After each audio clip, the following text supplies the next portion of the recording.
Just checking out my stats again here real quick. So this is where we are currently. And I got the gift of Charming Command last time. So I don't know what, oh, there it is. It popped up again. Next chapter. Menodia. A city rises in the distance, nestled into the side of a mountain. Its buildings are made of timber, like the temple in your old village, but they are not as grand as anything you have seen in Kalinos. The gates of the city extend into the very sea. They open as you draw near, and a boat approaches. Its ram-like prow is curved threateningly outward, and men in armor aim their arrows at you from the deck. What is your purpose in Menodia? Asks one. The port is closed to trade. A plague has befallen my people, you explain. We seek the wisdom of the healers known to dwell here. Then you may pass. But know this, travelers, from the moment you enter Menodia, you are subject to our laws. Next. As you and your fellow sailors are escorted from the docks into the towering city, the guards herd and jostle you like cattle. You feel more like prisoners here than guests. The citizens come out to watch your arrival, wrapped in their pale chiffons and tunics. They lean over the ledges of the palace to catch a glimpse of you. One and all, they look to be in the prime of their lives. Ooh, it's in time all over again. There are no gray beards here, no wrinkled faces. You are led to a courtyard that is surrounded by elevated balconies. The Menodian queen emerges from the highest of these and regards your party. Even from this distance, she seems far too young to hold her post, barely 20 by your guess. Oh, she's like the same age as me. All your voices go silent to hear her speak. Only the faint strum of a lyre from within the palace is heard. Citizens of Kalinos, the queen says, you are welcome in Menodia, but I fear the secrets we hold in this city must remain ours alone. We do not heal for profit, nor for charity. Implore the queen to sympathize with our plight, mock the fearfulness of the Menodians who hide themselves within this gated city, beseech the queen to take pity on our lack of knowledge, demand that Menodians use their power for something other than self-preservation. Let's implore the queen. Pity our dying people, O queen. If you share our secrets with Kalinos, you will save them. If you withhold your knowledge, then we will surely perish. The common folk of Menodia mutter amongst themselves. Your heartfelt words have impressed them. One smitten woman even blows you a kiss. But the queen is less enthusiastic. We are not blind to your need, traveler, the queen explains, but any citizen seeking our gifts would need to be brought here to Menodia to receive them. Would you bring all of Kalinos back to our shores? That would be impossible, but you could perhaps send some of your magic with us. Could you perhaps send some of your magic with us, you ask? We could bring your gift of healing to our people. Upon your speaking these words, a terrifying chord splits the air, like a bolt of lightning being plucked for a string. The queen's eyes narrow. It is as though the sound itself has told her something. Now I see what you are. Brigands come to steal our city's bounty for themselves. Guards, take these thieves to the Tide Caves, that we may be rid of them this very night. Crap. The Menodian guards are closing in on your unarmed sailors. You know there are too many of them to resist, but perhaps there is hope for escape yet. Beg the people of Menodia to help you, out of respect for the Weaver's plan. Distract the guards to cover Hethakos' escape. Perhaps the erstwhile thief can hide himself away. Quickly charm one of the citizens in the hope that they will help us to escape the caves. Order Kiana to run and hide while the rest of us are taken. Perhaps she can release us later. Convince the citizens that you have 7 more boats of warriors on the way, and that the city will soon fall. Let's tell Kiana to go away, because I trust in her. As the guards close in, you order Kiana to take advantage of the chaos and escape. She disappears into the palace. You and the other sailors are led into the depths of the city, and then through an iron door to a cave that already looks to be filling with seawater. I chose her thing because she seems like she's like completely devoted to anything that I would do, and I really don't understand why. I mean, of course, I'm trying to help revive her lost one, but she keeps talking about how our destinies are intertwined and stuff like that. Alright, so go next. When the door is closed behind you, you are surprised to see that there is still light in the cell. You turn to see a woman in a pale cloak, bearing a lantern and smiling. Like everyone else you have seen in Menodia, she is in her prime, though something in her manner bespeaks the eccentricity of age. Perhaps it is the way her eyes pop in their sockets. They give one the impression that a young woman is perpetually bewildered. Damn. Keep yawning.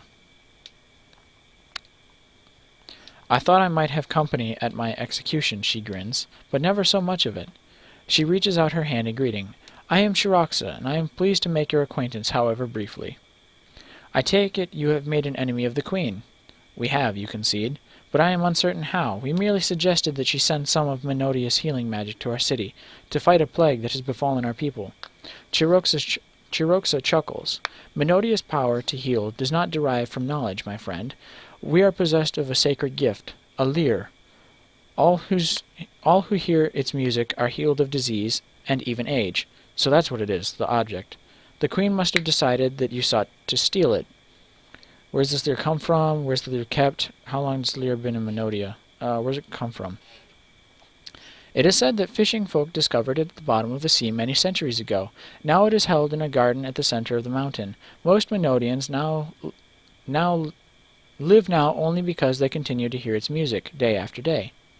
You recall the suspicious usefulness of the Menodian people, and the mysterious chord you heard in the air beyond the Queen's balcony. But if we knew nothing of this enchanted lyre, you reason, then how could we have planned to take it? You speak words of logic, but the Queen is no longer possessed of logic. She has been subject to the lyre's magic so long that its hold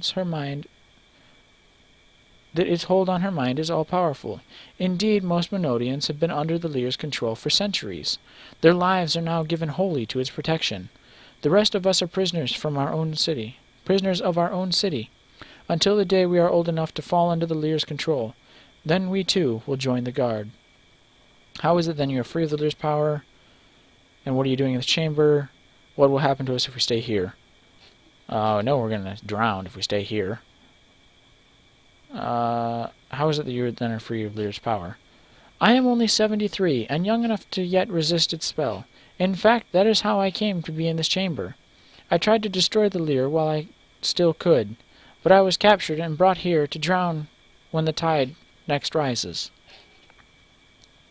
The water level is rising now. It is up to your waist. Chiroxa takes a deep breath, then lets it out again, slowly. But I suppose there is no point in dwelling on all that now. The accursed lyre will surely outlive us all, if it can even be said to live. Suddenly you recall the words of the gods, when they spoke of the final vestige. It does not live, it merely exists. The lyre, you are now certain, is the final fragment of your destiny, the last vestige of the first age. You wonder, how will we escape from this chamber? What my life will become when my destiny is fulfilled? What will happen to the Menodians if the lyre is taken away from them? How we escape the chamber? Escape from the Tide Caves. Apparently we did. Just then, there is a groaning noise from the iron door. It opens to reveal Kiana, your reliable companion. Why are you wasting your time in the baths? We have work to do. Oh, she's trying to be funny, I see. She leads you from the cave one by one, then she points down the left-hand corridor and grins cockily. The guards are all that way, shielding their ears from the pleas of the prisoners. Such bravery. She points down the opposite corridor. But this route will lead us back to the palace, and to a surprise I have discovered. Your group moves slowly up a sloping passage, and then crowds into a supply room, outfitted with weapons of every kind. You equip yourselves with spears, swords, and shields. There are not enough of them to arm everyone, but you will make do with what you have. Having equipped yourselves as best you can, you move ahead. In moments, you come upon a great hall.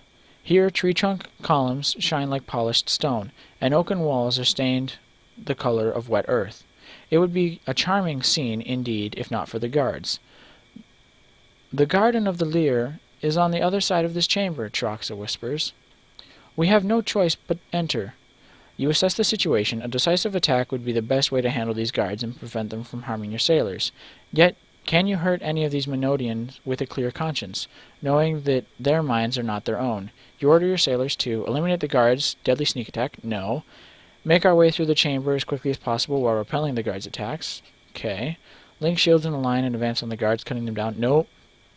Draw the guards' attack up the steps of the balcony and retreat once they are engaged. Slink past the guards unnoticed. Let's repel the guards. You quickly infiltrate the chamber, holding your shields up to repel the response of the guards. Precious few of your own crew members fall to the enemy, and the Menodians are successfully kept at bay. Chiraxa emerges with you safely. You sacrificed your own fighters for my people, even as they fought to take your lives. You have my deepest gratitude. But come, the garden is this way. You come to a stone entryway with strange runes carved into it. Beyond lies a field of what looks to be tall grass.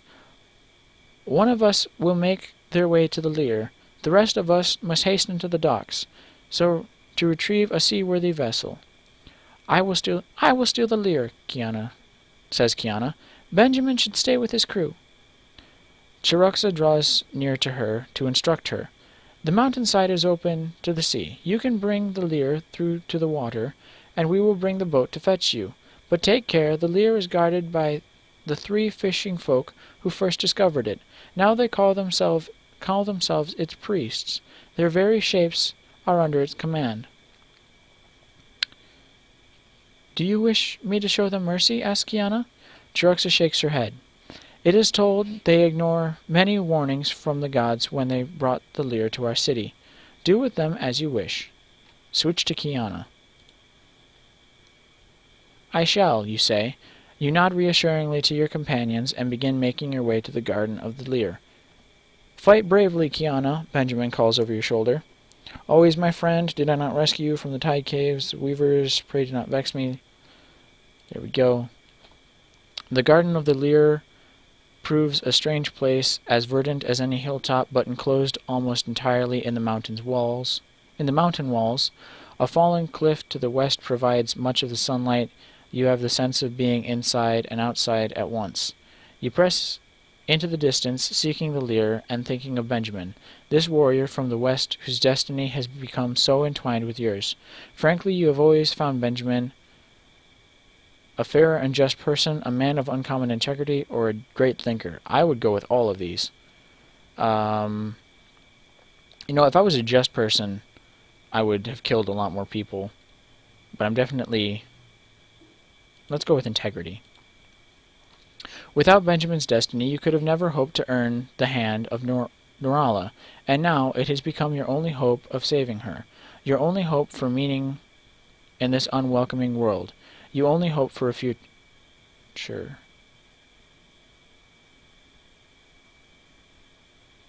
Is she a demigod? Because that would make sense why she's constantly going after me and why she says that it's an unwelcoming world in the future and why she doesn't like the Weavers. You wonder if Benjamin has guessed why it is so important to you. If you survive that day, you mean to tell him the truth. I'm calling it now. I think she's a demigod. Near a grove, you notice one of the 3 so-called priests whom Chiraxa warned you about earlier. You do not see how fighting him will be any kind of challenge. He carries no weapon and wears no armor, merely a woven tunic. He does not even wear sandals on his feet. Is this the best the Lyre can do? The priest's eyes lock on yours, as they do, a loud tone echoes in the mountain garden. The sound of the Lyre itself, no doubt. Suddenly the priest's flesh begins to shudder, his muscles ripping like liquid, and his jaw thrusting forward painfully. Oh god, he's transforming. His skin turns thick and gray, like hide. He grows to twice his size, ripping the tunic in 2, and becoming something halfway between a man and a bull. Oh cool, he became a minotaur. As this monster begins to charge, you realize you must decide upon a strategy. Trick the bull into charging Do I have separate stats? Your companion... Oh, yes, I do. Okay. So she's got high strength, somewhat high speed, alright resilience. She's got high integrity, high faithful. Holy crap, she's really faithful. She's very passionate, very courageous. Sign of the Lion, you're defined by passion and confidence. You use these traits in the service of those who fight by your side. Okay, so I need to do something strong. Absorb the beast's attacks, delivering swift jabs with my sword as it withdraws. Not going to absorb the attacks because she's not very resilient. Feign as it attacks and drive my sword into its hide. Snap its neck while it gouges me with its horns. Trick the bull. Okay, so she's not very high in speed, but she could do this, feign as it attacks and drive my sword into its hide. The creature sideswipes you the first time you try to dodge it, but you are able to drive the sword into its heart on the second attempt. Once dead, the monster returns to human form at your feet. You only hope Benjamin's part in the quest is proceeding as smoothly as yours. Switch to me. Your party makes its way beyond the city's inner wall, moving toward the docks. Just then, a loud clamor rises from behind you, the sounds of shouting and struggle. You turn to see a group of citizens in a desperate fight with their own guards. The young ones of... this is Chiroxa. Okay. The young ones of Menodia have taken your arrival for a sign, Chiroxa beams. See how they fight the sentries to aid our purpose? The docks come into view now. You see your own ship among the fishing trawlers, but a stronger ship will be required if you are to break through the gates that enclose the Menodian port. Then you remember the heavy prow of the warship that rode toward you when you first arrived. If your crew could commandeer one of these sturdy vessels, you could very well ram the barrier. Next. You head toward the western dock. As you advance, the ship begins rising above you in a maze of masts and gangways. Suddenly, a lone guard leaps in your path. "Stop there, intruders," he cries. "Your presence is a threat to our duty." Despite the hold the Lyre has on his mind, you are sure that you see a flash of desire in his eye when he first sees your face. So I can charm him. Does that mean he's gay? Beg him to do the will of our great gods. Let's just look into his heart to find it. "Tell me where the warships are kept," you demand. "I will tell you nothing, intruder," he replies, yet even as he speaks, an image of the ships you seek takes shape in your mind. "I see the ships in his thoughts," you yell to the crew. "They are on the rightmost dock, on the leftmost pathway. Let us go to them." "Sorcerer!" the guard cries, staggering backward in terror. "Sorcerer!" You follow the guard's directions, and soon come to the Menodian warship. But guards are everywhere around it. Slip unseen in the boat and pull away. Shove the guards into the water with a unified charge. Oh yeah, I've got my group with me. Lead them in a chase by scattering the nearby boats. So they're evasive. Advance on them head-on from confrontation and let no one pass alive. We'll lead them in a chase. Your sailors scatter onto the other boats of the dock in an effort to thin the attack of the Menodian guard. The strategy is a resounding success. Once the Menodians are spread out on the many boats through the dock, your sailors flee to the chosen vessel and make off with it. The ship presses onward and successfully rams the gate. "To the far side of the mountain," you order. Soon it will be time for your rendezvous with Kiana. You wonder how her search for the Lyre has fared. You spy the Lyre on a high rock in the garden, just beyond the trees. You begin running towards it, but a priestess blocks your way from the grove. She grins menacingly in anticipation of the Lyre's gifts. Another terrible chord pierces the air. The priestess' skin pulls taut over her billowing muscles, her very bones stretching. Her back explodes into feathery wings, while her hands and feet swell into claws. Light hairs spread like shadows across her body. A winged lion stands before you. Okay, it turned into a griffin. It paws the ground and roars. Fire emerges from its throat in a cloud. Then it takes off, beating its wings to hover above you. This latest invention of the Lyre is something of a puzzle, but you know just how you will fight it. Allow the creature to carry me into the air. When I will escape its grip and kill it. Lead the beast on a chase through the burning treetops to ensnare it in its own flames. Dodge its attacks, and then steal the chance to kill it with a throw of my spear. Leap up and choke the beast to death, braving the fiery breath. I'm just going to try and choke it out. I think that'd be funny. You leap at the creature, but the ball of fire it belches in your direction sends you falling to the earth in pain. Shit. The lion thing soars down, seeking to carry you into the air. You throw your spear to the chest as it approaches, piercing its heart. The beast falls to the earth, its wings vanished, its body human again. Okay, so I can't choke it out, apparently. You come upon the Lyre now. It is a strange sort of instrument, an ornate wooden ewe devoid of strings. The device vibrates at your touch when you lift it from the rock, as though the air around it were itself enchanted. But as you turn to leave with the Lyre, the last of the three priests emerge from the garden to block your path. He knows that you have cost him the lives of his companions. His rage is an annihilating force.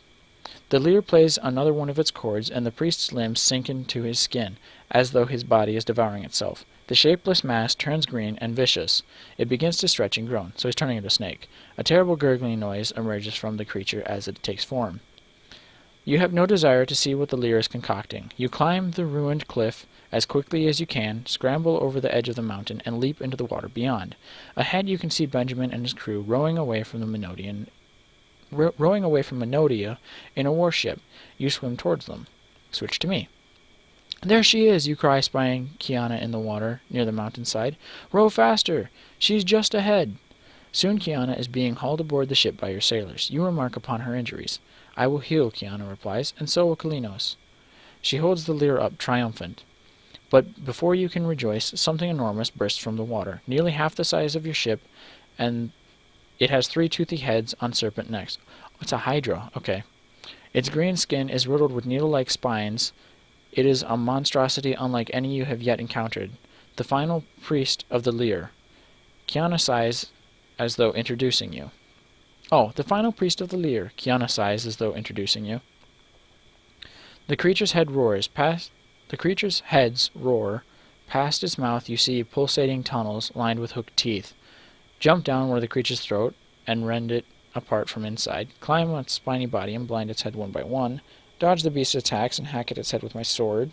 Scramble over its spiny flesh and trick its snaking heads into entwining each other. Let's try and stab its eyes out. You climb onto the creature and scramble over its body, handily blinding its many heads. Then you signal the crew to pierce it with their swords. In time, the beast sinks into the frothing sea and disappears for good. Cool. Chiraxa takes the Lyre from Kiana. I thought I would never see the day when the accursed thing was in my power. Is there anything we must know about it, you ask her? How will it be used to heal our people? It will heal them on its own, she explains. The Lyre cannot help itself. But heed me, Benjamin. After the people of Kalinos are returned to themselves, the Lyre must be destroyed, for in time it will make servants out of those it saves. But what will happen to you? Kiana asks. How will you fare when you no longer have the Lyre's music to keep you young, and your people? Chiraxa smiles sadly. Those of us who have lived too long past our destined death will decline quickly without the Lyre. But so long as Menodia is ours again, I am content to face the consequences, even if my own death should be one of them. You're a brave woman to sacrifice so much for your people. You've never known, but how can you bear to know your actions will cause the deaths of so many? We could never have done this without your help.